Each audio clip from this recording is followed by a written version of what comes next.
Programa Pet News. Patrocínio.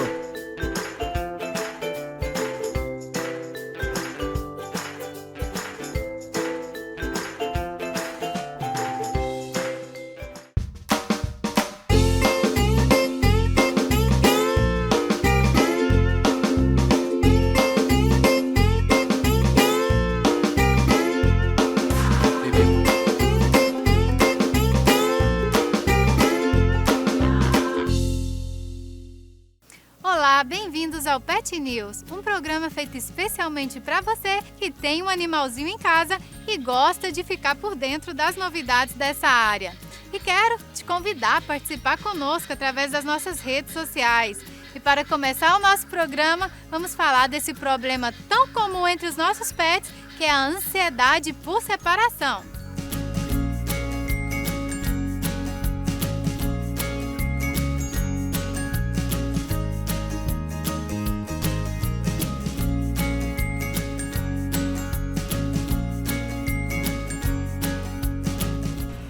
Olá, Ana Paula, seja muito bem-vinda ao nosso programa. É um prazer receber você aqui conosco. Eu que agradeço pelo convite, é um grande prazer estar aqui. Muito obrigada por trazer os seus filhotinhos lindos também. Então, hoje vamos falar sobre ansiedade por separação, né, Ana Paula? Você pode explicar um pouquinho o que é essa ansiedade por separação? Toda vez que o pet fica sozinho em casa, ele apresenta um conjunto de comportamentos que são considerados destrutivos. Então, ele faz xixi no lugar errado, ele grita, ele destrói. Isso tudo está associado com medo de ficar sozinho. E aí, quando ele fica sozinho, ele começa a apresentar esses comportamentos. E o que leva um cãozinho a ter essa ansiedade? É somente esse momento que ele fica sozinho? Em geral não, né? Em geral ele é um cachorro que é ansioso por si só, é um cachorro que é medroso e é um cachorro que não tem atividades. Então junto o combo, na hora que ele fica sozinho, ele apresenta esses comportamentos.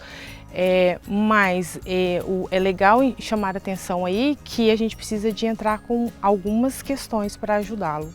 Ana Paula, e quais sintomas o tutor pode observar em casa que vai levar ele a pensar: meu animalzinho tá com essa ansiedade por separação? O primeiro deles é o pet chicletinho, né? Aquele que fica no nosso pé o dia inteiro, que vai no banheiro com a gente, que dorme com a gente, que assiste televisão com a gente. Que fica seguindo o tutor. Exatamente. Esse pet chicletinho, quando o tutor sai, ele não sabe o que fazer. Então é uma característica bem comum.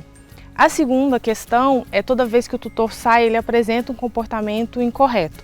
Então, por exemplo, toda vez que sai, faz xixi incorreto. Toda vez que sai, destrói um móvel. Toda vez que sai, grita e os vizinhos reclamam. Então, comportamentos que são errados, incorretos, vamos dizer assim, que são apresentados só quando o pet está sozinho, é um indicativo bem forte de ansiedade por separação. E tem como tratar essa ansiedade, Ana Paula? Sim, a gente precisa de entrar em 3 combos aí. Tratar o medo, que é um pet medroso, em geral, a ansiedade e tratar também a agitação. E aí a agitação, gastar a energia do pet. E quais as consequências? Vamos supor que o animalzinho tem essa ansiedade e o tutor não trata. Quais as consequências? Primeiro que você não tem liberdade de ir e vir, né? Eu saio de casa pensando: ai meu Deus, a minha casa vai ser destruída.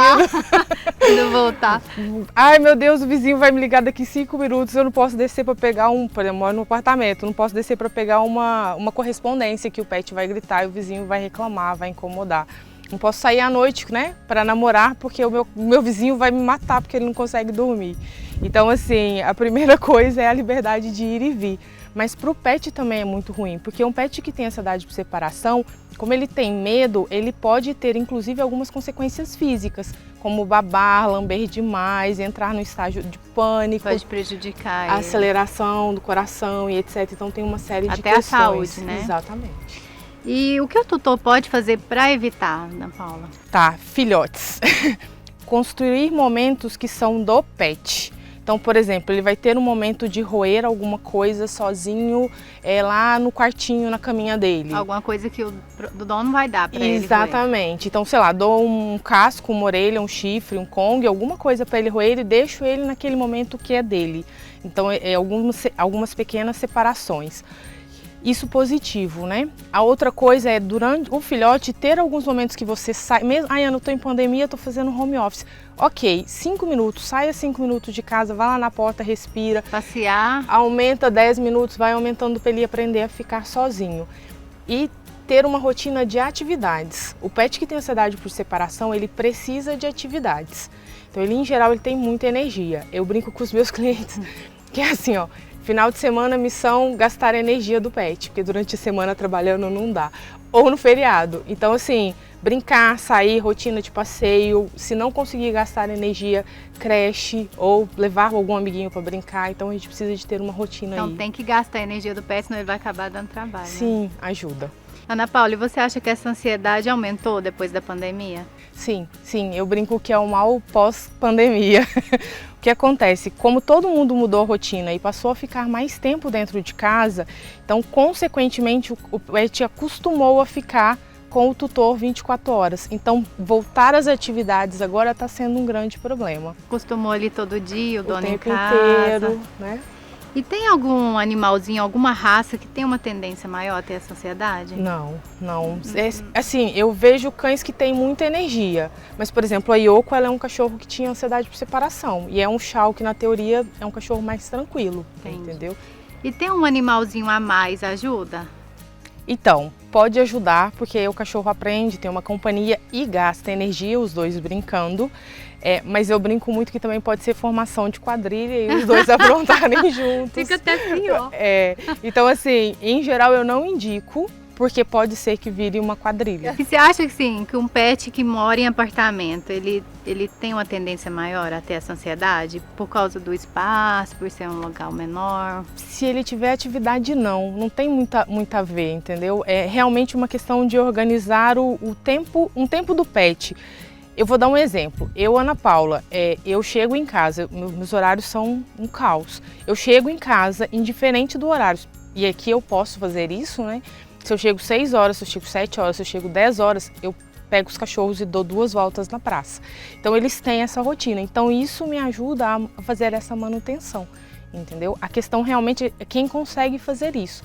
Ana, não consigo passear todos os dias com o cachorro. Ok, creche é uma opção, né? Às vezes, o vizinho tem um cachorro, é uma opção brincar os dois 1 hora por dia, 2 horas por dia.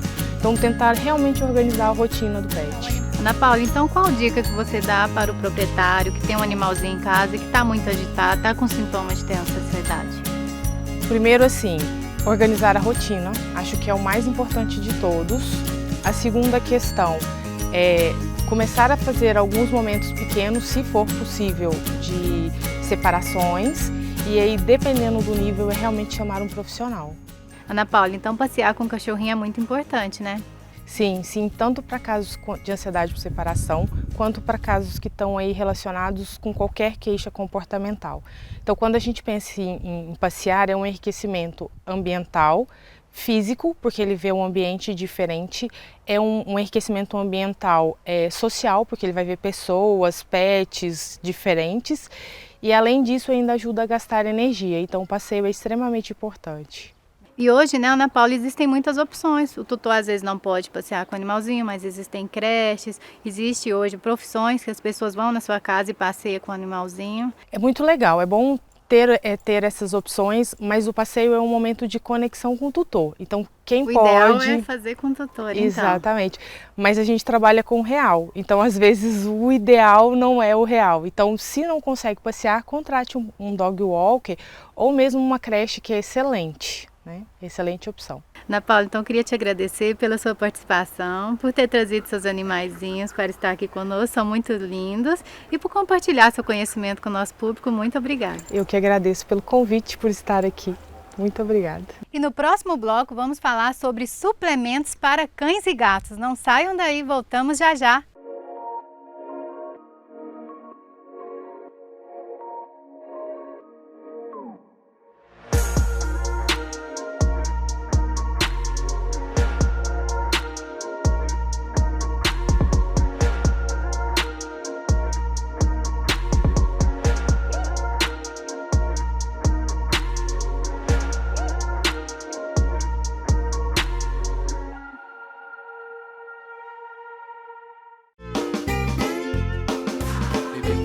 Já voltamos com o programa Pet News.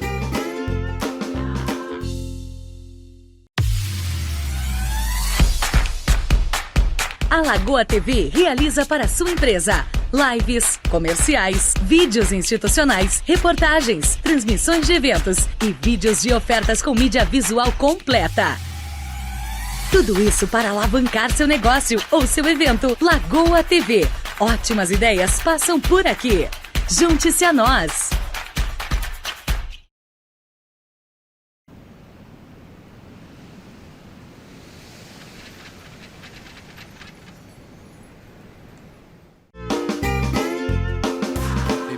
Continue assistindo o programa Pet News. Já ofereceu algum tipo de suplemento para o seu pet? Vamos falar um pouquinho agora sobre esse assunto com a doutora Jéssica.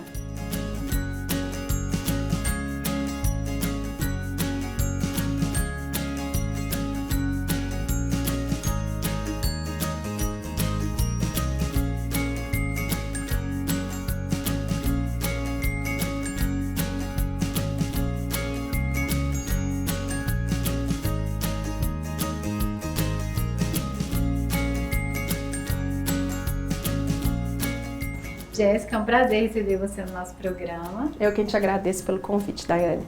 Então hoje vamos falar sobre suplementos para cães e gatos. Você pode começar explicando o que é um suplemento? Suplementos são compostos que visam complementar alguns nutrientes da alimentação, seja para o ser humano, né, ou para o animal, que podem conter vitaminas, minerais, prebióticos, fibras, tudo aquilo que complementa. Em quais ocasiões o tutor pode oferecer um suplemento? De acordo com a fase da vida, com questões clínicas, né, claro, direcionado por um veterinário quando a gente aborda a questão clínica, mas as fases da vida nós temos suplementos para filhotes, para mães em gestação, pós-parto, para animais idosos, isso que vem cada vez sendo mais desenvolvido, né, porque nossos animais estão chegando a idades mais avançadas. Cada fase e cada animal, até a raça, nós sabemos das predisposições de cada raça, então cada raça às vezes tem alguma demanda e os suplementos estão aí para nos ajudar. E cães e gatos que consomem somente ração, eles podem usar suplementos também? Tem suplementos hoje fantásticos no mercado que complementam, né, essas rações de acordo com a especificidade de cada animal. Apesar de nós termos rações todas as rações sejam completas hoje, os suplementos visam potencializar alguns detalhes, por exemplo, os probióticos, as fibras, também podem, sem problema. Às vezes o tutor fica com medo, né? Eu já comi ração, vou dar suplemento, mas tem o suplemento. Sempre o ideal é ter um veterinário por trás guiando, né? Porque é aquela história, né? O excesso é tão ruim quanto a falta, então nós temos que ter esse bom senso. E os animais que consomem somente alimentação natural, eles devem usar suplementos? Esses obrigatoriamente precisam ser suplementados. A dieta caseira, né, a alimentação natural, ela é deficiente em vitaminas e minerais. Então, o animal que faz uso de alimentação natural, ele é obrigatoriamente necessitado de suplementos, né? Senão fica deficiente. Nós temos 42 nutrientes obrigatórios para o cão e para o gato. E só a comida pura, ela não fornece esses nutrientes. Então, mais que o animal que come ração, o animal que faz uso de alimentação natural, ele precisa, né? É fundamental, senão nós temos problemas muito sérios. E existe alguma contraindicação, algum animalzinho que não pode comer? Não pode usufruir da suplementação, tipo assim, um animalzinho que está obeso ou não? Não, depende de cada caso, né? Eu não vou dar um suplemento de filhote para um animal adulto, né? Eu não vou dar, hoje, por exemplo, uma cadela prenha, né? Há um tempo atrás se tinha uma história de suplementar cálcio, hoje a gente sabe que não pode, né? Que ao invés de ajudar, prejudica. Então, nós temos que tomar muito cuidado. Os animais renais não podem ser suplementados com suplementos proteicos e assim vai. Existem vários tipos de suplementos. Pode falar um pouquinho os tipos que existem? Nós temos suplementos só de vitaminas, só de minerais, a maioria tem um mix, né, de vitaminas e minerais. Nós temos suplementos de pré-bióticos e probióticos, né, hoje com a atenção que nós damos para o intestino, questão de imunidade, absorção de nutrientes, os pré-bióticos e probióticos, ácidos graxos, né, que são as fontes de óleo, o ômega 3, que hoje em dia é tão difundido na nossa dieta, na dieta deles também, tem estudos maravilhosos e hoje na nossa prática a gente sabe da importância deles, as fibras, né, que são os pré-bióticos, Então, temos suplementos voltados exclusivamente para alimentação natural, temos suplementos voltados exclusivamente para ração, temos suplementos para idosos, como eu já te falei, que são muito interessantes, e tem as formas também, né? Hoje a gente pode administrar isso via pó, via cápsula, líquido, os manipulados, né? Hoje as empresas, as farmácias, melhor dizendo, fazem isso em forma de biscoito, que é mais palatável. Então, não só os tipos na sua essência, mas nas formas de administrar, porque hoje eles estão muito espertos, né? Cães e gatos. Sim. É difícil de dar remédio. Então, até na forma de administrar já está tendo diferença. Sim. E o suplemento de cães é diferente para os de gatos? Sim, são diferentes, né? Alguns são comuns, tá? Alguns são comuns, mas os mais complexos precisam dessa diferenciação. Não só pelo tipo de composição, mas às vezes a porcentagem, né? Os gatos têm requerimentos específicos, por exemplo, a taurina, que é um aminoácido específico para eles, né? Os cães não têm esse requerimento, então normalmente sim, são diferentes. E o que o tutor deve observar quando ele for comprar um suplemento? Qual dica, assim? Depende daquilo que ele procura, né? Depende daquilo que ele procura. Então, procurar, eu acho que antes de ir a uma loja pet, procurar, conversar com o veterinário, entender o animal dele, o que ele precisa, né? Porque é o que eu te falei, o que passa, o que é em excesso também pode ser prejudicial, né? E hoje em dia, com a mídia que nós temos acesso a tanta informação, então avaliar aquilo que realmente é verídico, aquilo que é com base científica, que não adianta querer dar só por dar, né? Às vezes você está prejudicando ao invés de ajudar. Então nós temos que procurar empresas que tenham um renome bacana em literatura, em pesquisas científicas, em universidades, referências em lojas e assim vai, depende de cada animal, é muito específico. E então não é só ir lá e comprar, né, doutora? Antes consultar o veterinário. Sim. E tem diferença também em relação a raças? Tem um suplemento para cada raça? Não especificamente para cada raça, mas a gente sabendo das predisposições de cada uma delas, a gente pode focar, né? Por exemplo, animais que têm, raças que têm predisposição à obesidade, Dachshund, Bulldog inglês, então vamos focar nos suplementos que têm fibras, que têm componentes que ajudam na articulação, né? Glicosamina, condroitina, colágeno, os Shih Tzus, né? Que são hoje uma raça super difundida do Brasil, tem predisposições alérgicas, então vamos focar em suplementos que ajudem nisso e assim vai. Não específico para cada raça, mas dentro de cada nicho a gente consegue adequar bastante. Doutora, eu queria te agradecer pela sua participação, por compartilhar seu conhecimento. Imagina, eu que agradeço. Muito obrigada. E agora vamos só chamar o merchan da BiProLife e voltamos já, não saiam daí. BiProLife chegou ao Brasil para trazer mais saúde ao seu cãozinho. E não é magia, é nutrição.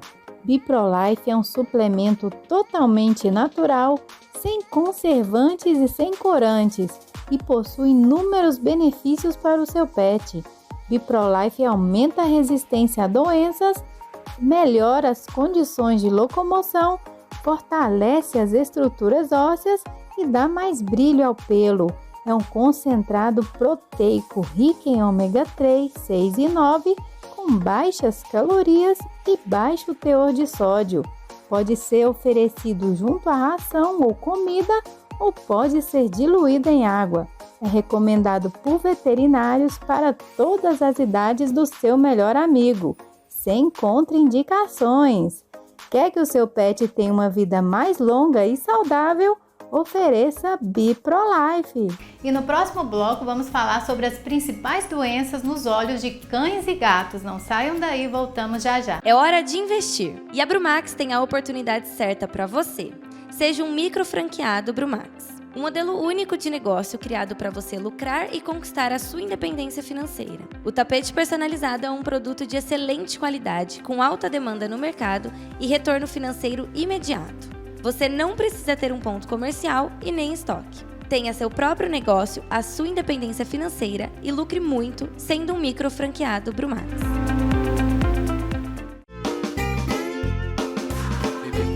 Já voltamos com o programa Pet News.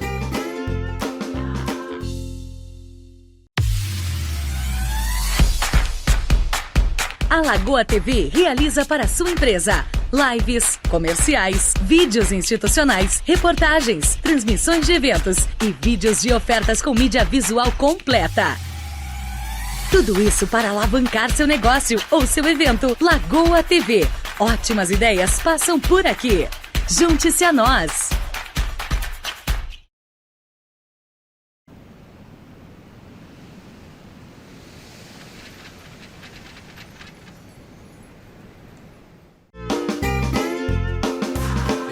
Continue assistindo o programa Pet News. Já levou o seu pet ao oftalmologista? Vamos falar um pouquinho agora sobre as principais doenças que afetam os olhos de cães e gatos. Acompanhe com a gente!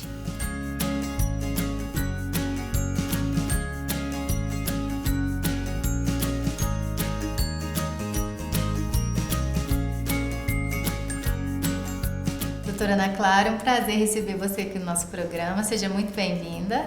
Eu que agradeço, Daiane, pelo convite da Pet News. É um prazer recebê-los aqui para conversar sobre algo que eu amo tanto, que é a oftalmologia veterinária. Então vamos começar falando sobre as doenças oculares, em cães e gatos. Eu queria saber se elas são doenças muito comuns. São doenças muito comuns, na verdade, em todas as espécies. Só que na nossa rotina, como a gente acaba atendendo mais cão e gato, a casuística é maior. Mas em todas as espécies, então se os tutores tiverem em casa pets não convencionais também, eu sempre aconselho a sempre estar de olho nos olhinhos dos seus animais. Doutor, e quanto que o tutor precisa levar o animalzinho dele para uma consulta com o oftalmologista? Então, essa pergunta é muito interessante porque o tutor pode trazer o animal quando ele notar alguma alteração nos olhos ou então de forma preventiva, realizando check-up. Quando o animal é filhote, quando o animal já está tendo uma certa idade, então imaginando aí para cão e gato 7, 8 anos e quando o animal já é idoso. Isso para a gente tratar de forma precoce as doenças, porque algumas delas o tutor não vai conseguir notar em casa o início. Algumas doenças têm um início muito silencioso. Então esse check-up a gente realizando a cada 6 meses com um animal mais velho e a cada 1 ano com um animal quando ele é mais jovem, a gente consegue tratar a alteração no começo. Então, não necessariamente o tutor tem que ver alguma coisa no olhinho, doutor? Ele pode levar só para um check-up para ver se realmente está tudo bem? Exatamente. É igual com a gente, A gente vai ao oftalmologista, a cada 1 ano para checar, para ver se está tudo bem. Então, o animal a gente também indica fazer esse check-up anual ou semestral em caso de alguma alteração ou se o animal já for um pouquinho mais velho. Caso tenha alguma alteração, quais sintomas que o tutor pode observar em casa que já fica de alerta para ele levar o animalzinho ao oftalmologista? Então, eu sempre indico para o meu cliente para ele notar os olhos do animal todos os dias. Então, se você souber o que é normal, é muito fácil de você conseguir notar o que é anormal. Então, a presença de secreção, aquela remela que ela pode vir com aspecto de pus, o aspecto esverdeado, que o tutor tem que limpar mais de 2, 3 vezes ao dia, o animal que apresenta um lacrimejamento, aquela lágrima que escorre, o olho vermelho, a perda de visão, o animal coçando muitos olhos, são sinais de que algo não está correto, que esse animal precisa de uma avaliação oftalmológica o quanto antes. Lembrando também, Daiane, que as doenças oftálmicas, elas podem vir acompanhadas de doenças sistêmicas. Então, o olho é uma forma de nos mostrar que o animal tem uma doença que não está acontecendo só ali nos olhos. Então é um alerta de que algo está acontecendo no corpinho do animal. Aconteceu com a minha cachorrinha, doutora. Eu vou até falar para o público. Ela sempre teve lágrima ácida, mas aí a lágrima dela aumentou muito. Certo. E quando a gente foi fazer um exame para ver o que estava acontecendo, a gente viu que ela estava com erliquiose. E o único sintoma foi essa lágrima, o aumento da lágrima, assim. Então realmente... Tem que ficar atento, doutora? E aqui no meu consultório, o que eu mais atendo, é interessante você falar isso, porque o que eu mais atendo é o animal que vem pra mim com o olho vermelho, um pouco de secreção, e daí eu vou avaliar os olhos, o animal tem uma inflamação, e quando eu vou pesquisar um pouco mais, esse animal vem com uma hemoparasitose, Aqui na nossa região é muito comum a doença do carrapato. Então, se o tutor notar em casa que está acontecendo alguma coisa com os olhos do animal, tem que correr, porque pode ser alguma alteração um pouco mais grave. Sim, a minha já estava ficando grave, graças a Deus deu tudo certo. Que bom! E quais as principais doenças oculares que você atende em cães e gatos, doutora? Apesar do cão e do gato, né, serem duas espécies domesticadas, a gente tem doenças muito diferentes para cada um dos dois. Então o cão ele vem mais com doenças imunomediadas, por exemplo, a doença do olho seco, que é muito comum, ele vem com catarata, úlcera de córnea, inflamações. O gato ele vem mais com doenças infecciosas, né? Então doenças sistêmicas infecciosas como FIV, FeLV, PIF, que vem com alterações oculares também. Então essas são as doenças mais comuns, mas se fosse para eu citar 3 mais comuns, com certeza eu falaria a úlcera de córnea, o olho seco e a catarata. Sim, e doutora, tem algumas raças que têm predisposição a ter essas doenças oculares? Tem. Hoje, não só pela nossa rotina, né, por a gente atender mais esses animais de focinho achatado, mas eles também têm uma predisposição maior pela anatomia craniana deles. Então, o crânio deles é muito achatado, e isso foi feito, né, para eles ficarem com a face um pouco mais parecidas com a nossa, para a gente ter um certo... se identificar mais com o animal, né? E esses animais de focinho achatado, eles vêm com mais alterações oftálmicas e de respiração, porque a órbita, que é esse olho que fica, o osso que fica em volta do olho, ele é muito rasa. Então ela acaba empurrando o olho um pouco para frente e eles têm uma abertura palpebral muito grande. O olho fica muito exposto. Então essas raças de focinho achatado, elas precisam de uma avaliação oftálmica com mais frequência, porque eles têm uma alta predisposição a doenças oftálmicas. Então o tutor, né, o dono de Shih Tzu, de Lhasa, Pug, Bulldog, tem que ficar de olho em casa.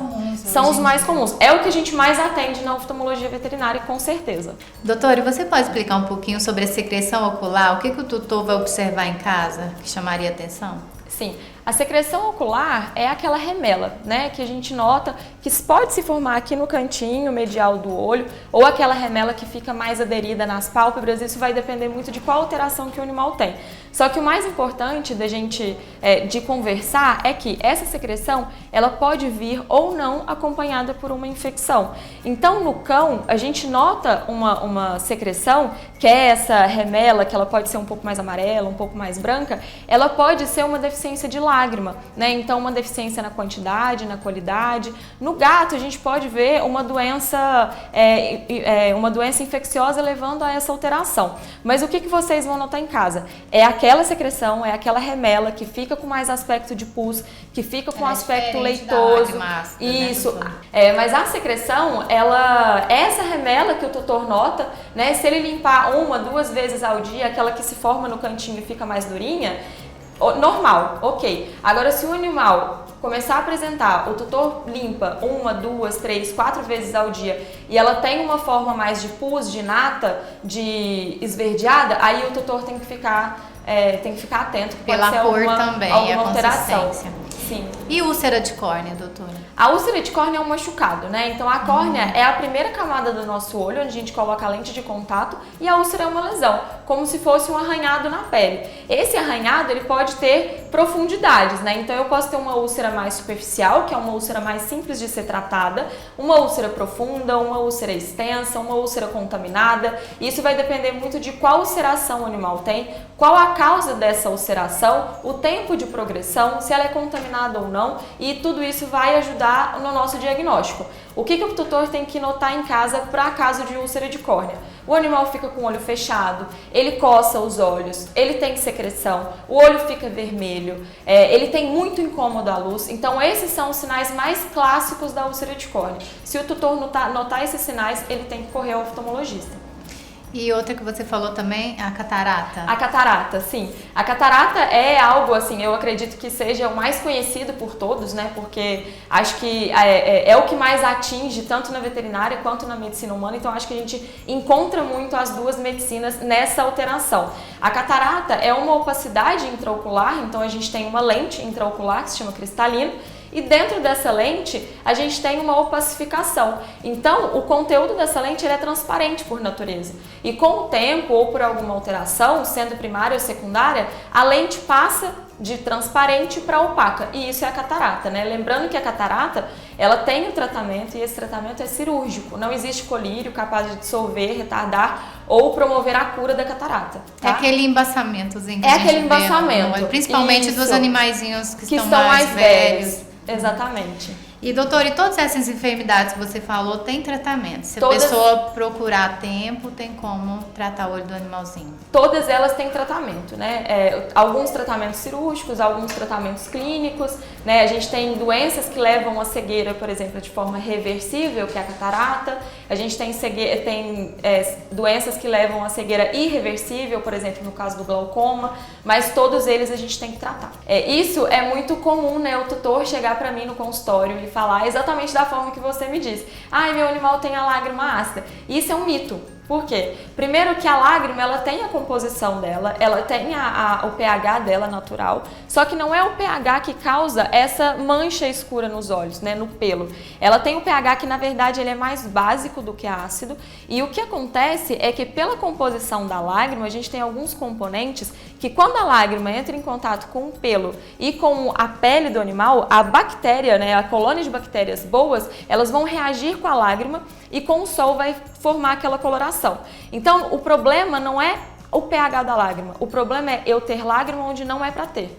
Então, ou o animal está com aumento na produção da lágrima, ou ele tem uma obstrução no ducto, o ducto nasolacrimal, ele começa na pálpebra superior e inferior e ela desemboca no focinho. Então, se o animal tiver uma obstrução de qualquer causa, essa lágrima, ao invés de ser drenada, ela vai extravasar e o animal vai ficar com essa lágrima aqui nessa região e essa interação da lágrima com a bactéria vai causar essa coloração diferente. Então, o animal que tem essa coloração, ele também tem que ser investigado pelo oftalmologista. Então, também tem que tratar, né, tem doutora? que tratar. E cada um tem um tratamento, né? O lacrimejamento, que é o aumento na produção, ele é causado por algumas doenças e a obstrução do ducto nasolacrimal é causado por outras doenças. E cada um tem um tipo de tratamento. Lembrando que, gente, pelo amor de Deus, não faça uso contínuo de antibiótico, enfim, tem que ir ao oftalmologista.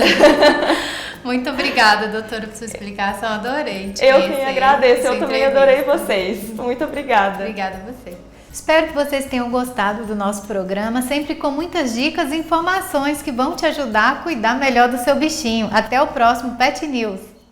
Você tem um negócio e deseja ter mais clientes? Então saiba que a internet pode ajudar sua empresa a dominar sua região. Uma das maneiras de vender todos os dias é criar desejo através das redes sociais e aparecer no Google para quem busca pelo seu produto ou serviço. Fature mais em todos os meses com a assessoria Doutores do Marketing. Entre em contato conosco e faça uma consultoria gratuita. WhatsApp DDD 11 974 77 22 50. Programa Pet News. Patrocínio. Apoio